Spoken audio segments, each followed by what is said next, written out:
Cara meretas diri kita yang baik dan efektif itu seperti apa?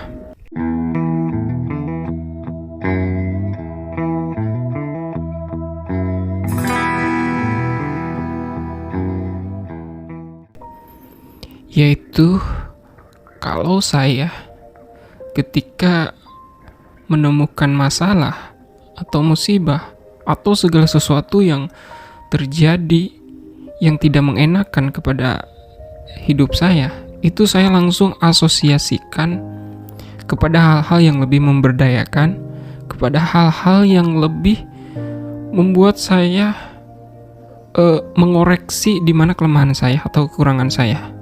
Semisal saya ingin giat, lebih semangat bekerja, lebih semangat belajar, lebih disiplin dan sebagainya, yang dimana hal itu semisal kekurangan diri saya, tapi bagaimana cara meretas itu?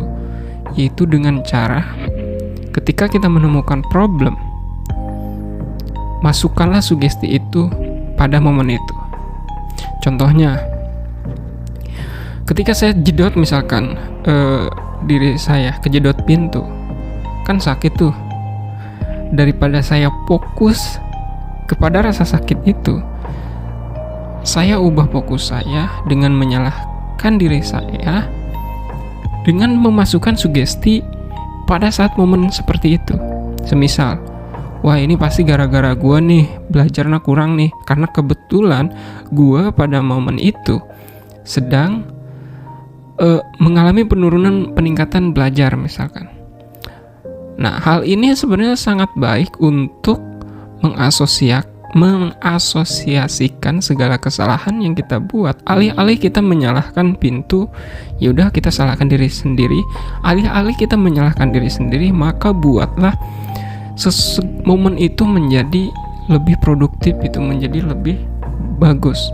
Nah, kaitannya hal ini apa sih manfaatnya kalau kita melakukan tindakan ini? Yaitu menurut pandangan hipnosis, jadi cara kerja otak kita ini enggak objektif. Maksudnya di pikiran bawah sadar kita itu enggak mengenali ini realitas sebenarnya atau bohongan gitu. Saya kasih contoh.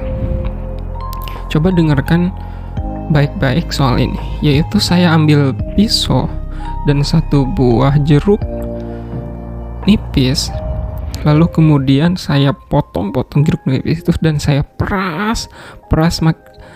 diperas terus, akhirnya tercucur keluar. Apa yang Anda rasakan? Maka air liur Anda akan keluar. Maksudnya Anda merasakan ada air liur gitu di mulut Anda. Ini menandakan apa? Otak pikiran bawah sadar kita nggak mengenali apakah yang saya ceritakan ini realitas nyata atau tidak. Tapi otak bawah sadar saya menangkap ini sebagai suatu kenyataan. Nah, ini ada hubungannya dengan orang yang orang yang trauma atau traumatik. Orang yang trauma misalkan takut kecoa, takut kucing, takut ayam dan sebagainya, itu kan bentuk pengasosiasian diri. Karena pada saat terjadi itu, si posisi emosi intens itu langsung mengasosiasikan kepada sesuatu, sehingga akhirnya ketika tertrigger muncul di lain waktu hal itu, maka emosi yang lama itu muncul. Semisal kayak contoh Raffi Ahmad yang takut dengan rambutan. Padahal menurut kita yang enggak trauma, kenapa sih takut sama rambutan gitu? Padahal rambutan kan makanan kan. Ya itu karena kan setelah ditelusuri ke masa lalunya bahwa Raffi Ahmad di masa kecilnya pernah ditakuti sama teman-temannya, yaitu dengan buah rambutan. Lalu dia maksudnya di rambutannya ini dia dipaksain ke dia gitu. Pas posisi dia waktu itu, dia mengasosiasikan bahwa rambutan ini seperti biji peler gitu. Jadi menurut Raffi Ahmad itu jijik banget. Nah, asosiasi ini langsung ke bawah sampai hari ini. Sampai dia udah tua masih tetap ketakutan. Yaitu cara kerja pikiran. Emosinya ada, tindakannya ada, padahal hanya dari kejadian seperti itu. Begitupun dengan banyak orang, bahkan ada teman saya. Gilanya gak gila. Maksudnya gini, dia takut sama nasi. Terus dia makannya apa dong?